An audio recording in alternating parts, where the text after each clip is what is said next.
Most important चीज़ ये समझने वाली है कि हम डरे क्यों हैं। क्योंकि मीडिया ने हमको डरा दिया इस वजह से हम डरे हुए हैं, या सब डरे हुए हैं इसलिए हम डरे हुए हैं, या कोई रीज़न है हमारे डरने के पीछे।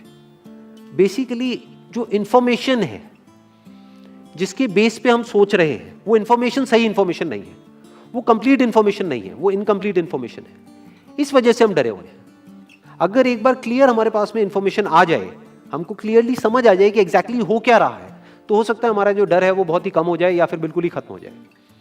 करंट सिचुएशन ये है कि नियर अबाउट 2 लाख केसेस हो चुके हैं इंडिया में, करीब करीब 5,800 डेथ्स हो चुकी हैं, 40 लाख टेस्ट हो गए हैं। और ये सबसे इंपॉर्टेंट है समझना हमको कि इस टेस्ट का क्या रोल है, जो भी हमारा डर है उससे उसका क्या कनेक्शन है। तो अगर मैं किसी से भी पूछूंगा कि भाई आप क्यों डरे हुए हो, वो कहेंगे कि इसमें डेथ रेट बहुत ज़्यादा है। मैं कहूँगा कितना ज़्यादा है, तो वो कहेंगे 2 लाख में से 5800 की डेथ हो गई है। तो दैट मीन्स कितना हो गया डेथ रेट, नियर अबाउट 3% हो गया। 3% का मतलब कि 100 लोगों को होता है, उसमें से 3 की डेथ हो जाती है। क्या ये सच है? पहले इसको समझने की कोशिश करते हैं कि 3% ये कितना है। टेस्ट कितने हुए अभी तक? 40 लाख हुए हैं। और अगर किसी को देखना है कि कितने टेस्ट हुए हैं, कितने हो रहे हैं डेली बेसिस पे, तो एक वेबसाइट है worldometers.info, वहां पर जाकर के आप देख सकते हो कि डेली बेसिस पे कितने टेस्ट बढ़ रहे हैं, किस किस कंट्री में कितने कितने हैं, वो सब आ जाएगा उसके अंदर। तो अभी टेस्ट समझना जरूरी क्यों है? क्या इंडिया की पॉपुलेशन 40 लाख है? नहीं है। इंडिया की पॉपुलेशन क्या है? 130 करोड़। उसमें से टेस्ट कितने हुए हैं? 40 lakh, which is not even 1%। 1% भी देखे तो 1 करोड़ 30 लाख होता है। तो 40 लाख टेस्ट हुए, जिसमें से केसेस कितने डिटेक्ट हुए? Near about 2 lakh. ये बिल्कुल ऐसा है जैसे मान लो कि अगर मैं आपसे पूछता हूं कि दिल्ली में रोड्स के ऊपर कितने एक्सीडेंट होते हैं, तो आप क्या कहोगे? आप कहोगे भाई मुझे नहीं पता। तो मैं कहूंगा पता करो, लेट्स फाइंड इट आउट कि भाई कितने एक्सीडेंट होते हैं। तो हमने क्या किया, 10 अलग अलग पॉइंट पे 10 सीसीटीवी कैमरास लगा दिए और उन सीसीटीवी कैमरास में कैप्चर करना शुरू कर दिया कि कितने एक्सीडेंट्स हो रहे हैं इन 10 अलग अलग पॉइंट्स पे। तो उसके बाद में मैंने 1 महीने बाद आपसे पूछा कि हाँ भाई दिल्ली में कितने एक्सीडेंट्स होते हैं, तो आप कह रहे हो दिल्ली के 10 एक्सीडेंट होते हैं। तो मैं कहूंगा आपको कैसे पता? आप कहोगे भाई हमने कैमरास लगाया, उसमें कैप्चर हुआ, हमारे पास में प्रूफ है। तो मैंने कहा लेकिन क्या 10 ही जगह हैं जहां पे वो कैमरास लग सकते हैं? दिल्ली में ऐसी कितनी जगहें हैं जहां पे कि कैमरास लग सकते हैं, लगने चाहिए अगर एक्चुअल में हमको डिटेक्ट करना है। तो सिर्फ ये नहीं ना कि उस 10 के बेस पे हम बोले कि भाई 10 एक्सीडेंट हो रहे हैं, क्योंकि दिल्ली में एक्चुअल में तो हजारों एक्सीडेंट्स हो रहे हैं दिल्ली के। तो ये सारी हमारी कैलकुलेशंस ही गलत हो गई। इसलिए इसमें टेस्टिंग का बहुत बड़ा रोल है। मीडिया में जहां पर भी आ रहा है वहां पर डेली ये आ रहा है कि अच्छा कुछ दिन पहले तक 5,000 केसेस आ रहे थे, अब 6,000 केसेस बढ़ गए हैं, अब 7,000 केसेस हो गए हैं, 8,000 केसेस हो गए हैं। बट कोई ये नहीं देख रहा कि उसके साथ साथ में टेस्ट भी बढ़ रहे हैं। तो अब एक्चुअल में डेथ रेट कितना है उसको कैलकुलेट करना बहुत जरूरी है। उसी के बेस पे डिसीजन निकलेगा कि इससे हमको डरना चाहिए या नहीं डरना चाहिए। किसी भी बीमारी से हमको डरना चाहिए नहीं डरना चाहिए, that is not on the basis of कि उसका इलाज है या नहीं है। क्योंकि इलाज तो अभी तक सर्दी जुकाम का भी नहीं है, सर्दी जुकाम की भी कोई वैक्सीन नहीं है। क्या हम उससे डरते हैं? नहीं डरते हैं। क्यों? क्योंकि ज्यादा लोग नहीं मरते हैं। तो सबसे पहले डेथ रेट कैलकुलेट करते हैं कि एग्जैक्टली कितना है। कितने टेस्ट हुए? 40 लाख टेस्ट हुए, उसमें से 2 लाख लोगों को हुआ, तो नियर अबाउट एवरेज कितनी आई? 5% की। अगर यही हमने 4 करोड़ टेस्ट करे होते तो कितने डिटेक्ट हो गए होते अब तक? 20 लाख हो जाते। 40 करोड़ करे होते तो कितने हो जाते? 2 करोड़ हो जाते। टोटल अगर कर लिए होते हमने टेस्ट 130 करोड़ का, तो कितना नंबर निकल करके आ जाता? Near about 5 crore. इसका मतलब 5 करोड़ लोगों को या तो आज की डेट में है या हो चुका है। और एक और मजे की बात यह है कि कोरोना में ऐसा नहीं है कि जिसको भी होता है उन सबके सिम्टम्स आते हैं। 80% से ज्यादा जो केसेस होते हैं वो असिम्टोमेटिक होते हैं, उनमें कोई सिम्टम्स नहीं आते हैं। यानी अगर मुझे हो गया है और मैं ठीक भी हो गया हूं तो मुझे पता तक नहीं है। वो तब मुझे पता लगेगा अगर मैं अपने टेस्ट कराऊंगा जिसको एंटीबॉडी टेस्ट बोलते हैं, और मेरी बॉडी में एंटीबॉडीज मिलेंगी, तब मैं कह सकता हूं कि हाँ मेरे को था और वो ठीक हो गया है। तो अभी अगर हम बेसिक सी कैलकुलेशन करें तो 5 करोड़ निकल करके आ रहा है नंबर। उसमें से डेथ कितनी हुई है? 5,800। तो 5 करोड़ में से 5,800 डेथ हुई है। पहले तो इसको कैलकुलेशन को हमको ठीक करना है। डेथ को अंडर रिपोर्ट करने का कोई तरीका नहीं है, बल्कि ओवर रिपोर्ट किया जा सकता है। ओवर रिपोर्ट कैसे? फॉर एग्जांपल आपकी बॉडी में टेस्ट हुआ, आपकी बॉडी में मिला कोरोना वायरस, लेकिन आपके अंदर पहले ही बहुत सारी प्रॉब्लम्स चली रही थी, तब भी आपकी किसी ना किसी वजह से डेथ होने ही वाली थी। बट क्योंकि ये कोरोना आया आपकी बॉडी में, इस वजह से आपकी डेथ हो गई, तो ये ट्रिगर कर गया। तो ये जो 5800 का नंबर है, ये इससे कम तो हो सकता है, इससे ज्यादा होने के चांसेस बहुत कम है। बट एक बार को हम मान लेते हैं कि इतना ही है नंबर, ना कम है ना ज्यादा है, तो कितनी परसेंटेज निकल करके आई? 5 करोड़ में से अगर 5800 डेथ्स हुई हैं तो क्या परसेंटेज निकल करके आई? Near about 0.01%। ये उससे बहुत कम है जितनी डेथ्स हमारे यहां पे होती हैं रोड एक्सीडेंट की वजह से।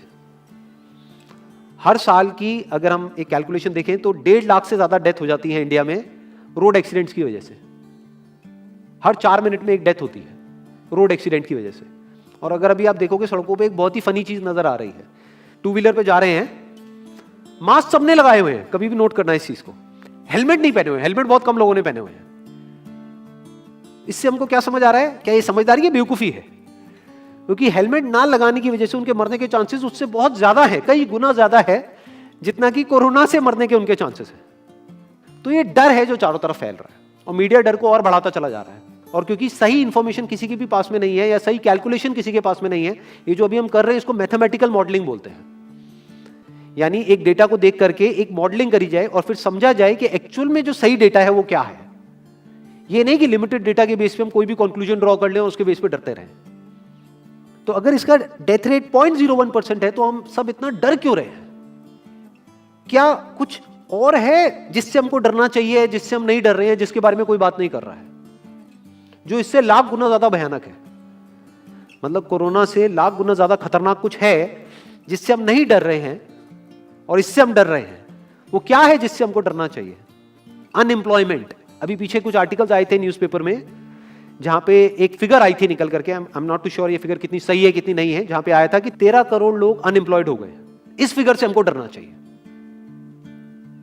13 करोड़ लोग अनएम्प्लॉयड होने का मतलब हम समझते हैं कि इसका मतलब क्या है? इसका मतलब ये, अगर इकोनॉमी पॉइंट ऑफ व्यू से देखोगे, कि ये जो 13 करोड़ लोग हैं ये अपने जो खर्चे हैं वो अब बहुत ही लिमिट में कर देंगे। जिस बंदे की नौकरी चली गई है, क्या वो जाकर के मार्केट में नए कपड़े खरीदेगा? क्या अपने बच्चों के लिए खिलौने खरीदेगा? ट्रैवल एंड टूरिज्म तो भूल ही जाओ।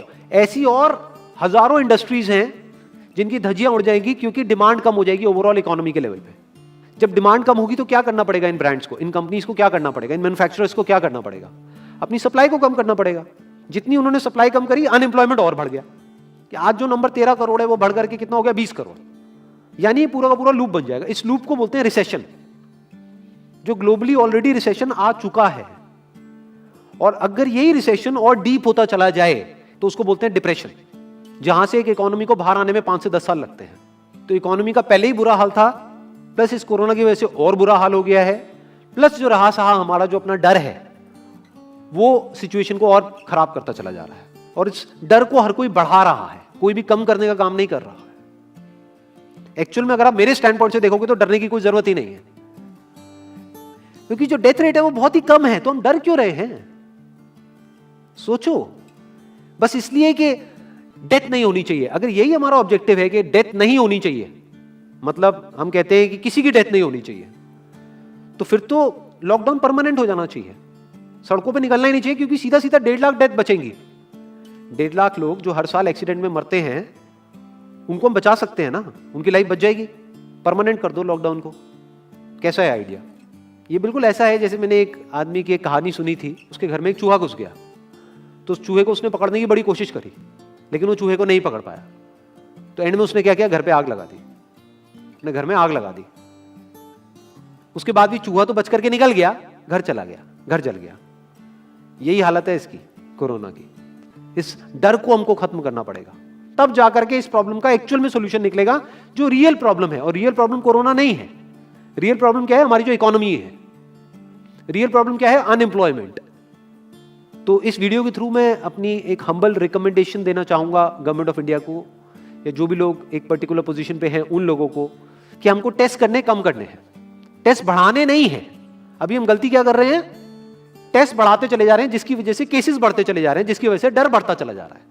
गवर्नमेंट क्या एक क्राइटेरिया नहीं बना सकती कि जो क्रिटिकल केसेस है बस उन्हीं का टेस्ट करो, क्योंकि उन्हीं को हॉस्पिटल में एडमिट करने की जरूरत है, तो उन्हीं का टेस्ट होना चाहिए ना। जो वैसे ही ठीक हो रहे हैं, अपने आप ही ठीक हो रहे हैं, जिनको माइनर सिम्टम्स हैं और वो खुद ही ठीक हो रहे हैं, उनका टेस्ट करने की क्या जरूरत है? उससे तो पैनिक और बढ़ेगा।